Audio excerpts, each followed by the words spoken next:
নমস্কার, সমস্ত বন্ধুদের জানাই শুভ সন্ধ্যা। আমি সুকৃতি রঞ্জন বিশ্বাস এসআরবি ইউটিউব মুক্তির পক্ষ থেকে আপনাদের নাগরিকত্ব সম্পর্কে সাম্প্রতিক যে ঘটনা প্রবাহ সেটা নিয়ে আপনাদের সামনে কয়েকটা কথা বলবো। আমি গত 2-3 দিন হলো এই বিষয়টি নিয়ে নতুন কোনো ভিডিও তৈরি করিনি। নতুন কোনো ভিডিও তৈরি না করার একটা কারণ হলো আমি ব্যক্তিগতভাবে অনেকটাই হতাশ। আপনারা কেউ কেউ হয়তো জানেন, আমরা সংবিধান বাঁচাও মঞ্চ এখন থেকে মাস 2 আগে কি 2 মাস 2.5 মাস হতে পারে, আমরা এই নাগরিকত্বের বিষয়টাকে একটু সামনে নিয়ে আসার জন্যে কিছু কিছু বড় পলিটিক্যাল পার্টির দৃষ্টিগোচর করার জন্যে, সমর্থন লাভ করবার জন্যে আমরা একটা মরিয়া প্রচেষ্টা নিয়েছিলাম। বলতে গেলে আমাদের যা ক্ষমতা তার থেকে আমরা বেশি চেষ্টা করেছি বিষয়টা একটা লোকসভা নির্বাচনে যাতে বিষয়টা একটা গুরুত্বপূর্ণ ইস্যু হিসেবে মানুষের কাছে বিভিন্ন পলিটিক্যাল পার্টি নিয়ে আসেন। বিশেষ করে চেষ্টা করেছিলাম সিপিএম পার্টি এবং জাতীয় কংগ্রেসের সাথে কথা বলার, যাতে তারা বিষয়টাকে গুরুত্ব দিয়ে এই নির্বাচনে সামনের দিকে নিয়ে আসে। সেই লক্ষ্যে আমরা প্রথম কলকাতায় একটা বড় কনভেনশন করেছিলাম, যে কনভেনশনে আমরা জাতীয় কংগ্রেসের কেন্দ্রীয় নেতৃত্ব, এআইসিসি মেম্বার ছিলেন, কংগ্রেসের সাধারণ সম্পাদক তারিক আনোয়ার সাহেবকে আমন্ত্রণ জানিয়েছিলাম। তিনি দিল্লি থেকে এসেছিলেন। সাথে ছিলেন কংগ্রেসের ডিপি রায়, সুখবিলাস বর্মা এবং অধীর চৌধুরীকেও আমরা, প্রদেশ কংগ্রেস সভাপতি, তাকেও আমরা আমন্ত্রণ জানিয়েছিলাম। তিনি আমন্ত্রণ গ্রহণ করেছিলেন, কথা দিয়েছিলেন। এমনকি মিটিং চলাকালীন সময়েও যখন আমরা শুরু করেছিলাম কনভেনশন, সেই সময় তিনি খবর পাঠিয়েছিলেন তিনি আসবেন। কিন্তু তারপর একটা বিশেষ ঘটনা ঘটেছিল, আপনাদের কারোর হয়তো মনে আছে, দত্তপুকুরে একটা বোম ব্লাস্টের ঘটনা ঘটেছিল। তিনি সেখানে চলে যান এবং নানা কারণে সেখানে তিনি আটকে যান।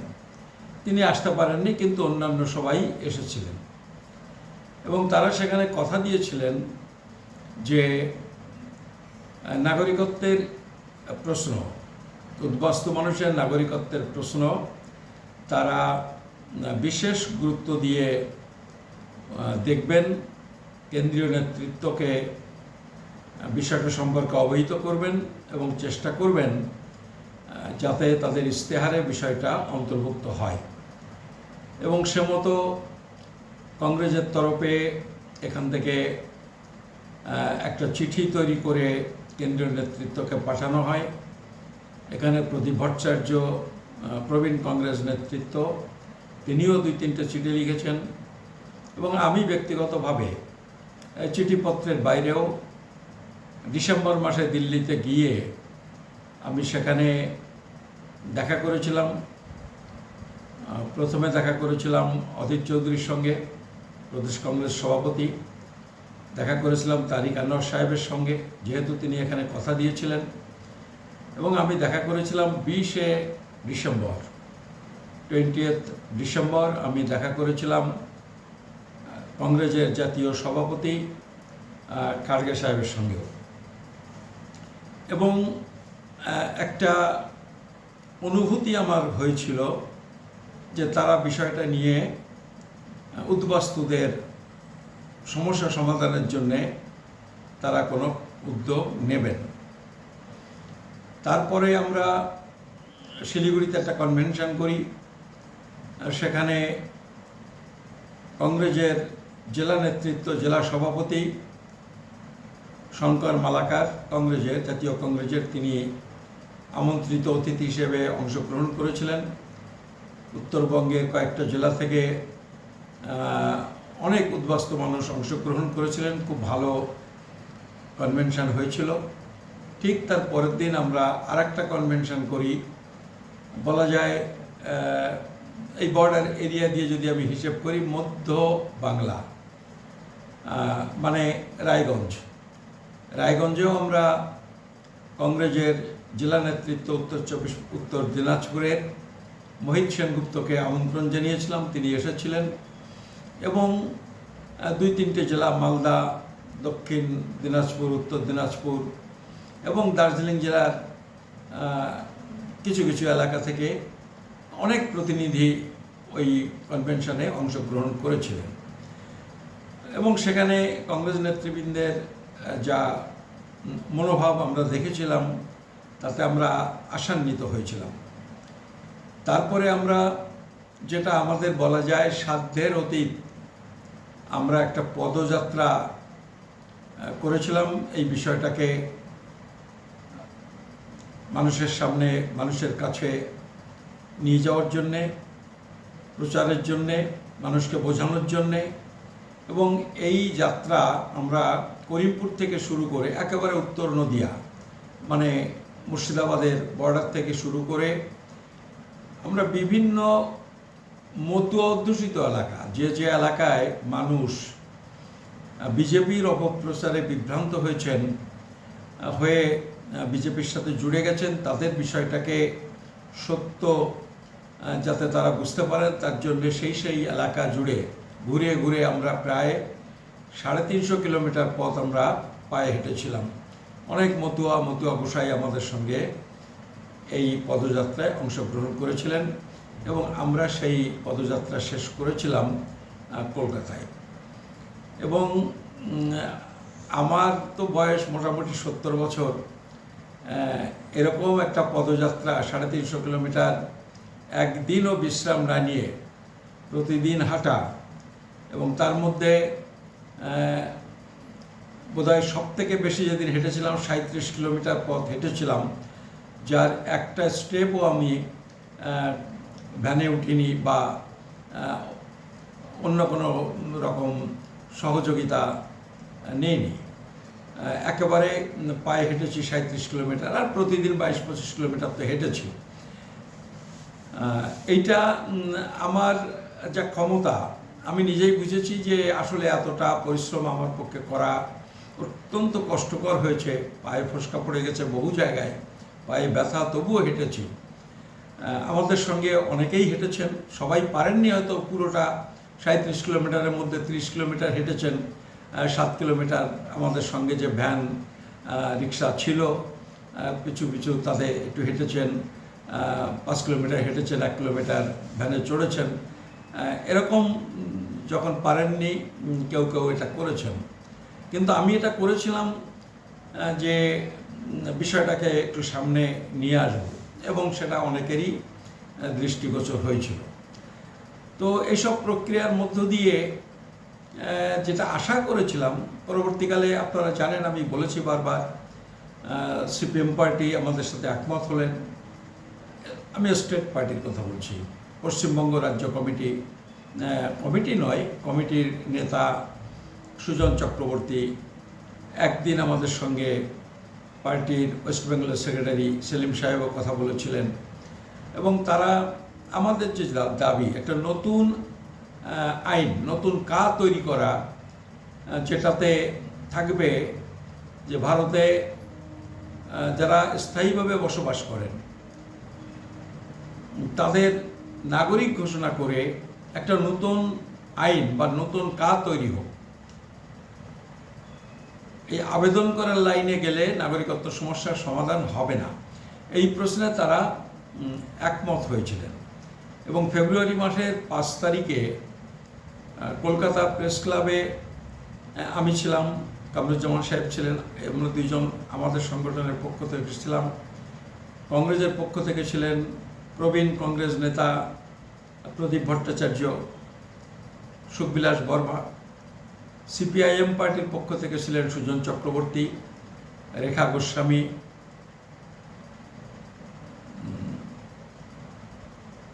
আমাদের রানাঘাট কেন্দ্রের এবারের যে প্রার্থী অলোকেশ দাস, তারা সিপিএম পার্টির পক্ষ থেকে ছিলেন। এবং সেখানে আমরা এই যে দাবি যে একটা নতুন কাজ তৈরি করতে হবে, ভারতে যারা স্থায়ীভাবে বসবাস করেন সবাইকে নাগরিক ঘোষণা করতে হবে। এই যে মানুষ উদ্বাস্তুরা ভোটাধিকার পান, রেশন পান, আধার কার্ড আছে, অন্যান্য একজন সাধারণ নাগরিক যে সমস্ত নাগরিক অধিকার ভোগ করেন তার সবটাই তারা পান, অথচ আমাদের দেশের আইন সংবিধানের সাথে সেটা সামঞ্জস্যপূর্ণ নয়। মানে আইন এবং সংবিধান বলছেন যে এই লোকগুলোর সেটা আসলে পাওয়া উচিত ছিল না, কিন্তু যে কোনো কারণে হোক তারা বহু বছর ধরে পাচ্ছেন।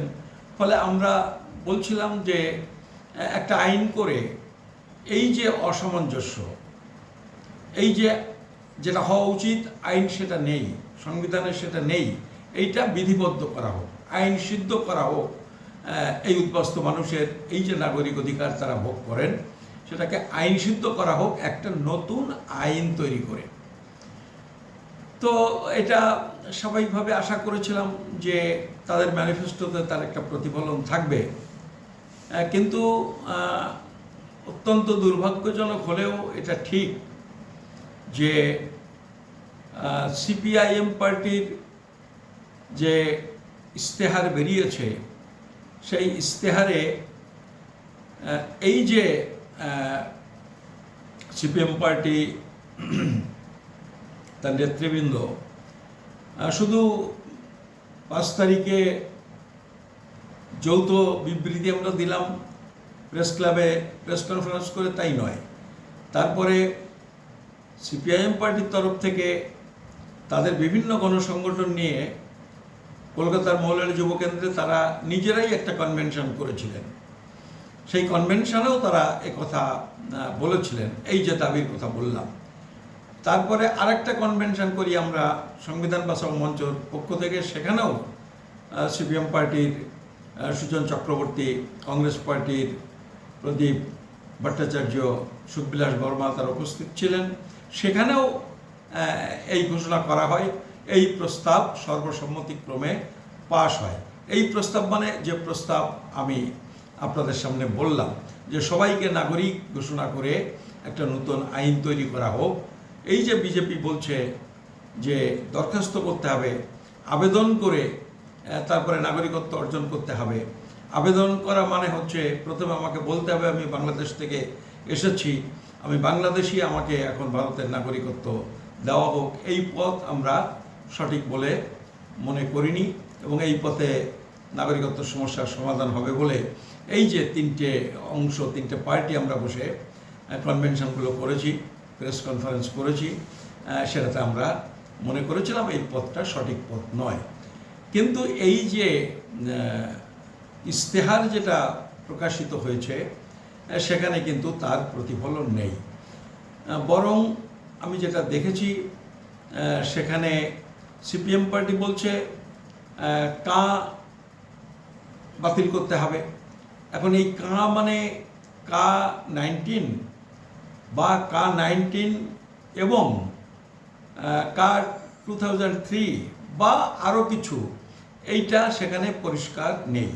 কিন্তু সাধারণভাবে আমরা এখন তো কা বলতে মানুষ বোঝেন কা-19, তো সেটা খুব পরিষ্কার ক্লারিফিকেশান নেই।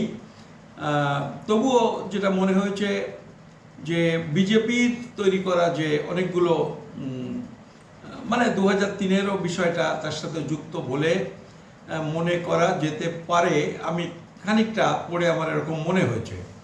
তো সেটা একটা জায়গা, কিন্তু শুধু বাতিল হলে তো উদ্বাস্তুদের নাগরিকত্ব হবে না, বাতিল করতে হবে যেটা বাতিল করা উচিত যদি সিপিএম পার্টি মনে করে, যদি কংগ্রেস পার্টি মনে করে যে এই যে K-19 সেটা ভারতের যে ধর্মনিরপেক্ষ চরিত্র সেই চরিত্র লঙ্ঘন করেছে, এটা তাদের সেই party CPM party Congress party তাদের মূল্যায়ন সেটা হতেই পারে, তাহলে তারা এই দাবি করুক যে এই K-19 বাতিল করতে হবে। কিন্তু সেই সাথে সাথে K-19 বাতিল হলেই তো উদ্বাস্তুদের নাগরিকত্ব সমস্যার সমাধান হয়ে গেল না।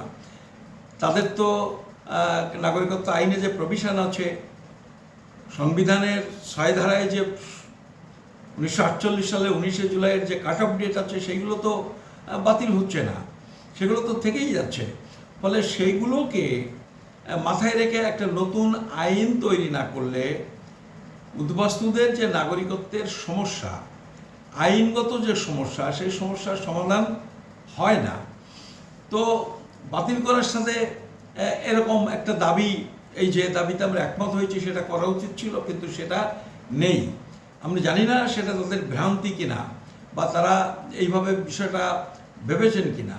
তবে আমি নিশ্চিত যে সুজনবাবু এটা বুঝেছেন। কিন্তু এই যে সিপিএমের যে ইশতেহার সেটা মনে হয়েছে পড়ে এইটা মূলত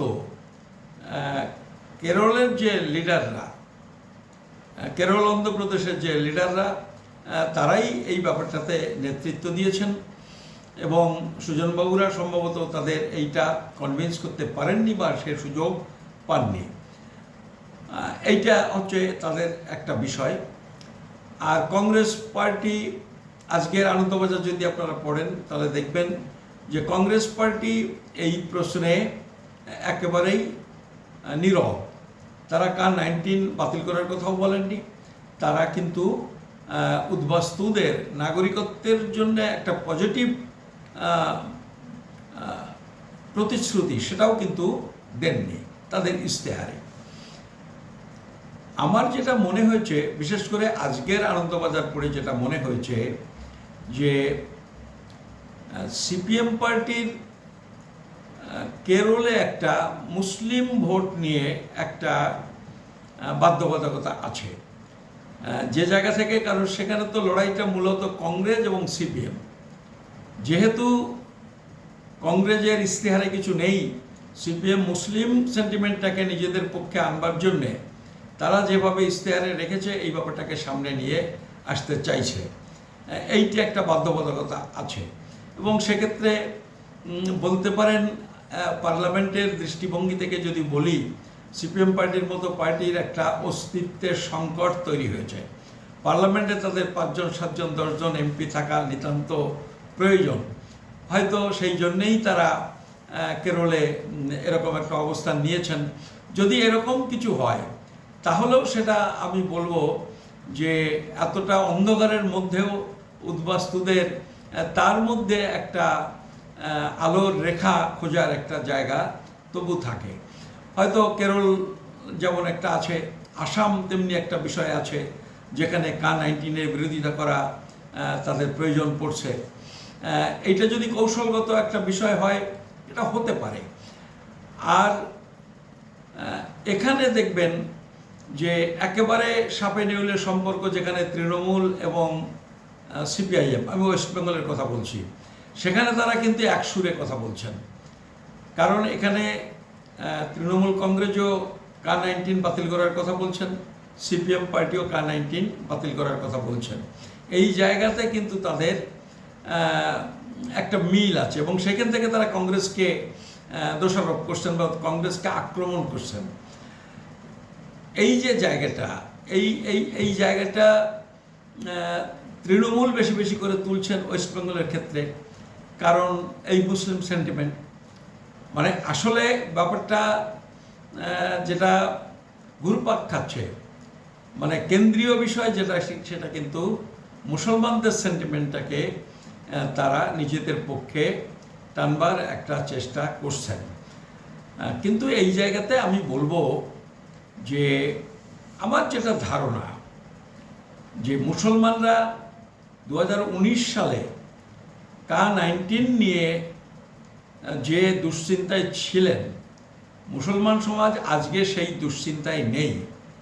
ফলে এই যে জায়গাটা, এই যে পরিবর্তনটুকু, এই পরিবর্তনটুকু যদি তারা লক্ষ্য করতেন, যারা মনে করছেন উদ্বাস্তুদের নাগরিকত্বটা হওয়া উচিত, বিশেষ করে আমি সিপিএম কংগ্রেসের কথা আমি বলছি, তারা যদি এই পরিবর্তনটুকু লক্ষ্য করতেন তাহলে বুঝতেন যে যে দাবি যে সবাইকে, যারা এখানে স্থায়ীভাবে বসবাস করে তারা সবাইকে নাগরিক ঘোষণা করতে হবে, এই প্রচারটা যদি মুসলিম সমাজের মধ্যেও নিয়ে যাওয়া যেত তাহলে মুসলিমরা এইটাকে সাগ্রহে গ্রহণ করতেন এই দাবি।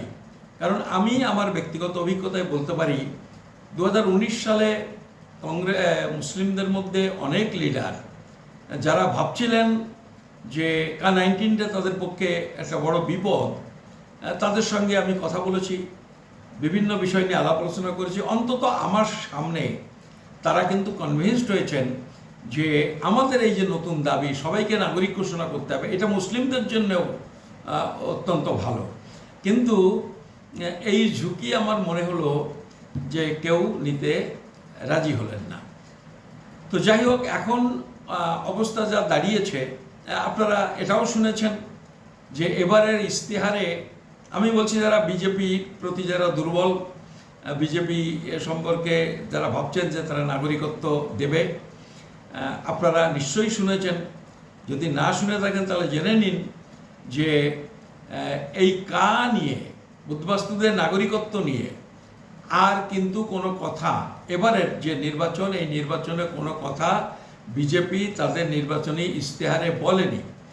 কেন বলেনি?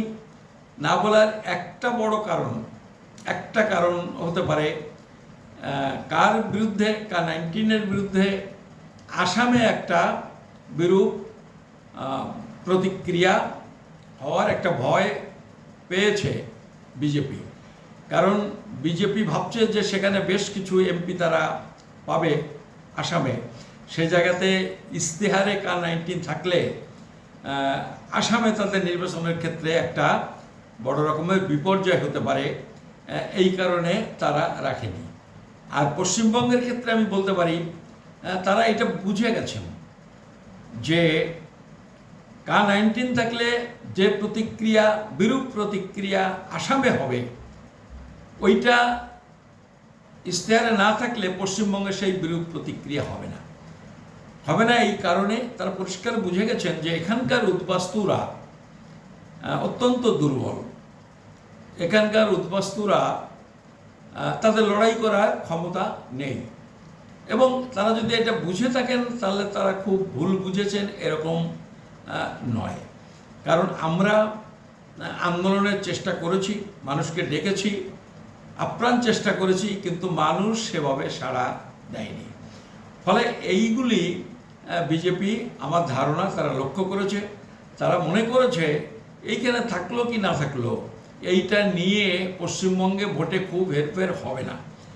আর বিরোধীরাও এইটাকে নিয়ে কাজে লাগাবার মতো জায়গাতে নেই। কারণ বিরোধীদের অবস্থান তো আমি বললাম, বিজেপিকে যে জায়গা থেকে অপোজ করা যেত, যে জায়গা থেকে তার স্বরূপ উন্মোচন করে দেওয়া যেত যে এই আইনে নাগরিকত্ব হবে না, এটা উদ্বাস্তুদের কোনো লাভ নেই, সেই লাইনে কোনো প্রচার, কোনো বক্তব্য তৃণমূল কংগ্রেস বা সিপিএম বা কংগ্রেস তারা নিয়ে যেতে রাজি হয়নি।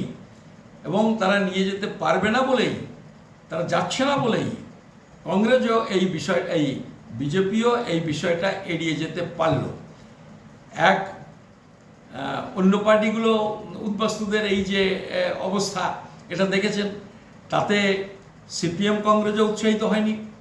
আবার তারা উৎসাহিত হয়নি বলে বুঝেছে এই বিষয়টা নিয়ে কোনো বড় আন্দোলনের সম্ভাবনা নেই।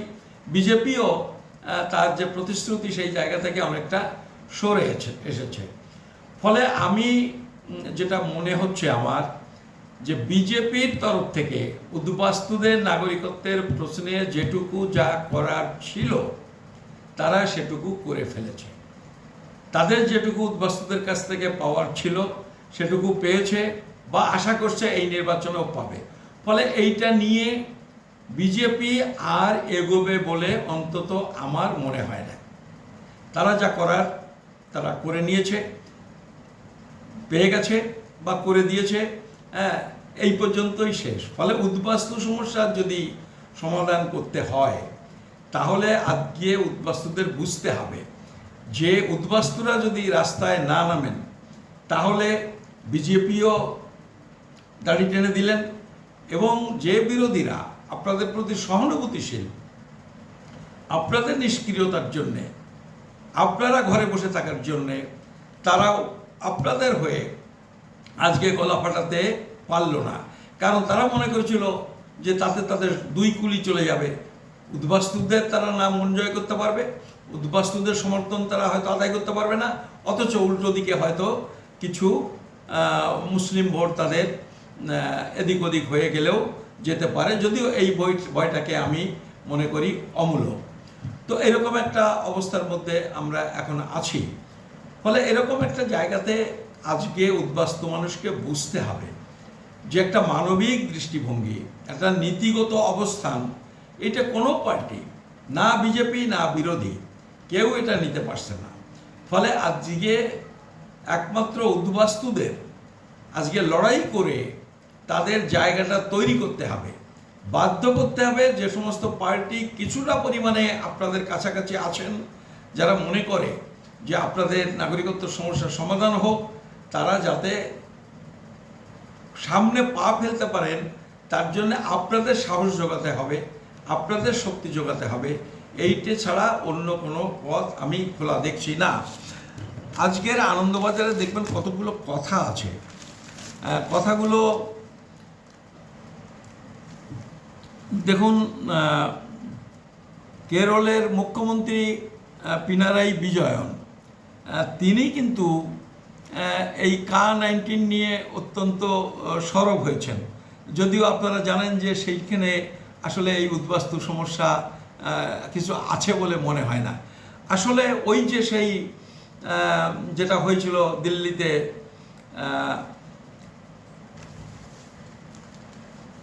শাহিনবাগ যেটা হয়েছিল, তার যে একটা প্রভাব মুসলমানরা সেটা নিয়ে ভেবেছিলেন, গোটা মুসলমান মানুষের হৃদয়ে যে নাড়াটা দিয়েছিল, সেইটাকে পিনারাই বিজয়ন এবং কংগ্রেস পার্টি হয়তো কেরলে তারা খানিকটা আবার জাগিয়ে তোলার চেষ্টা করছেন। আমাদের এখানে পার্সের কাছে হয়েছিল এই যে জায়গাটা, কিন্তু সেই জায়গাটা আজকের মুসলমানদের নেই। মুসলমানরা বুঝে গেছেন যে Ka-19 সাথে তাদের সম্পর্কটা আসলে সরাসরি যুক্ত নয়।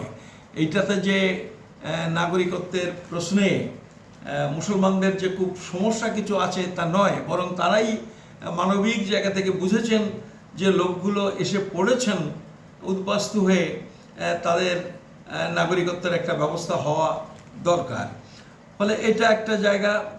তারপরে আপনি দেখবেন এখানে তৃণমূল কংগ্রেস বলছে তাদের ইশতেহারে দিদির শপথ এই শিরোনামে যে CA খারিজের কথা বলা হয়েছে তাদের দিদির শপথের মধ্যে। তারপরে বলা হচ্ছে NRC এবং অভিন্ন দেওয়ানি বিধি রূপায়ণ বন্ধেও শপথ রয়েছে।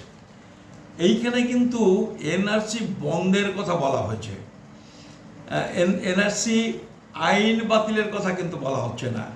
আনন্দবাজারের এই শব্দটা আপনাদের একটু লক্ষ্য করতে বলছি যে NRC 14A ধারা এইটা বাতিল করতে হবে, এই কথা কিন্তু আজও কোনো পলিটিক্যাল পার্টি বলেনি। আর পি চিদম্বরম বলছেন, যিনি কংগ্রেসের ইশতেহার লেখার দায়িত্বে ছিলেন, সভাপতি ছিলেন বা চেয়ারম্যান ছিলেন, তিনি বলছেন যে আমরা ক্ষমতায় গেলেই প্রথম সুযোগেই আমরা Ka-19 বাতিল করব, এই কথা তারা বলছেন। শুধু Ka-19 বাতিল করার কথা বলেননি, বলেছেন বিজেপি আমলে তৈরি হওয়া আরও কিছু আইন বাতিল করবেন। সেটা অন্য কিছু, হয়তো নাগরিকত্বের সঙ্গে সম্পর্কযুক্ত নয়, নানান রকম পেনাল কোড এটা ওটা যেটা তারা করেছে, IPC চেঞ্জ করেছে, আরও অনেক কিছু আইন তারা করেছে, আমি ওগুলোতে যাচ্ছি না। তার মধ্যে হয়তো হতে পারে শুধু Ka-19 বাতিল করলে, আমি একটা কথা বলেছি, তার মানে শুধু Ka-19 বাতিল মানে হলো উদ্বাস্তুদের আবার অনুপ্রবেশকারীতে পরিণত করা, আমার ধারণা কংগ্রেস অন্তত এটুকু বোঝে, তারা K-19 বাতিল করলে সাথে সাথে হয়তো 21B 2003 সালের সেটাও তারা বাতিল করবেন। সেটা যদি করেন তাতেই কিন্তু প্রক্রিয়াটা শেষ হবে না। তারপরে তাদের একটা আইন করতে হবে যে এই মানুষগুলোকে নাগরিক ঘোষণা করে একটা আইন তৈরি করতে হবে। এবং আমার ধারণা যে এই দেশভাগ থেকে শুরু করে উদ্বাস্তুদের পুনর্বাসন এবং যেটুকু যা হয়েছে, আমাদের প্রত্যাশা মতো হয়নি ঠিকই, কিন্তু যেটুকু যা হয়েছে কংগ্রেসের সময়ই হয়েছে। ফলে কংগ্রেসের একটা কমিটমেন্ট আছে, একটা দায়িত্ব আছে বা একটা দায়িত্ব বোধও আছে। ফলে আমার ধারণা যে উদ্বাস্তুরা যদি একটু লড়াই করতে পারতেন তাহলে এটা কংগ্রেসের কাছ থেকে এই দাবিটা আদায় করা অনেক সহজ ছিল এবং কংগ্রেসের সাথে একটা সম্পর্ক এখন সিপিআইএমের তৈরি হয়েছে। ফলে এই বিষয়টা মাথায় রাখতে হবে এবং দেখবেন আনন্দবাজারটা পড়ে তারা কিন্তু আলটিমেটলি সিপিএম এবং তৃণমূলের চাপে পড়েই K-19 নিয়ে বাতিল করার প্রশ্নে কিছু কথা বলছেন এবং সেটাও অনেকটা ঘুরিয়ে ফিরিয়ে বলছেন। তারা বলছেন কেরলের নির্বাচনটা হয়ে যাওয়ার পরে, কবে যেন নির্বাচনটা 26শে এপ্রিলের পরে তারা অভিন্ন একটা কর্মসূচি ঘোষণা করবেন। আর এই যে অভিন্ন কর্মসূচি ঘোষণা করার জন্যে তারা উদ্যোগ নিচ্ছেন 2 দফার নির্বাচন হয়ে যাওয়ার পর, এইটার কিন্তু একটা অন্য অর্থ আমার মনে হচ্ছে। অন্য অনেক ব্যাপারে আমি ব্যক্তিগতভাবে নিজেই অনেকটা বিভ্রান্ত। আমি বুঝতে পারছি না যে এনডিএ জোট বা বিজেপি আবার ফিরবে, না ইন্ডিয়া জোট, কংগ্রেসের নেতৃত্বে ইন্ডিয়া জোট ক্ষমতা দখল করবে। আমি নিজেই অনেকটা কনফিউজ, যদিও আমার অন্তত 51% ধারণা এই যে ইন্ডিয়া জোটই আগামী দিনে 24 সালের নির্বাচনের পরে সরকার গঠন করবে। বিজেপি 250 পার করতে পারবে না, এইটা আমার ধারণা। আর এই যে বলছে যে অভিন্ন ইন্ডিয়া জোটের একটা অভিন্ন কর্মসূচি তৈরি করছে ইলেকশনের মাঝামাঝি সময়ে, এইটাতে কিন্তু আমার মনে হচ্ছে একটা পর্যায়ে নির্বাচন দেখেই কংগ্রেসের বোধহয় খানিকটা কনফিডেন্স এসেছে যে কংগ্রেস ক্ষমতায় ফিরতে চলেছে। আর আমারও ব্যক্তিগতভাবে মনে হচ্ছে একটা জায়গাতে যেভাবে মোদি একেবারে চাঁচাছোলা ভাষায় সাম্প্রদায়িক উস্কানি দিয়েছেন, একটা সময় মনমোহনকে উল্লেখ করে যে ভারতের সম্পদের উপর প্রথম অধিকার মুসলমানদের, যেটা মোদি বলছেন, মোদি যেটা বলেছেন আমি সেটাই বলছি। এইটা একজ্যাক্ট কি বলেছিলেন মনমোহন সিং আমি সেটা আপনাদের বলতে পারবো না, আমি সেটা একজ্যাক্ট জানিও না।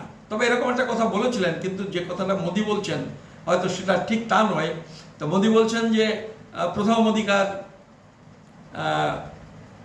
মুসলমানদের, আর আজকে মনমোহন সিংকে কোট করে ওটা বলেছেন, আর রাহুল গান্ধীকে কোট করে বলছেন এবারে সমস্ত সম্পত্তি তিনি বাটোয়ারা করবেন মুসলমানদের মধ্যে। এই যে সাম্প্রদায়িক উস্কানি, এইটাতে আমার মনে হচ্ছে যে মোদি সাহেবের বোধহয় নার্ভ খানিকটা ফেল করেছে। ফলে আগামী 6টা নির্বাচন আমার মনে হচ্ছে যে ইন্ডিয়া জোটের সম্ভাবনা ক্রমেই অনেকটা ভালো হচ্ছে এবং দিন যত যাবে আরও ভালো হবে বলেই আমার ধারণা।